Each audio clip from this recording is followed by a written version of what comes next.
müharibədən keçir neçə ay. Ürəkdən gülə bilmiş şəhid anası, oğluna körpə vaxtı oxuşdu laylar. İndi qəbri üstündə çəkir ahu vay. Bir ana kimi toy etmək istəyirdi oğluna. Oğlundan sonuncu zəng gəldi telefonuna.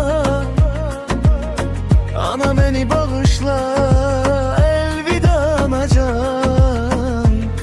Qala bilmədim yanında sonacan. Bu gənc yaşında saçlarına düşübdən, necə də qocalmış qəmdən, kədərdən. Oğlu ilə nə qədər vardır arzular, puç olmuş həmin arzular, xəyallar. Bu gənc yaşında saçlarına düşübdən, necə də qocalmış qəmdən, kədərdən.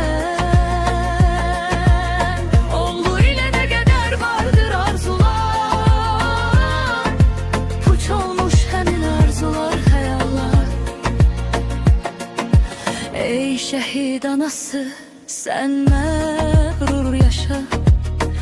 İgidlər mərcəsinə getdilər savaşa.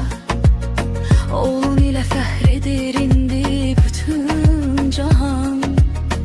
Şəhidlərin sayəsində yaşayır Azərbaycan.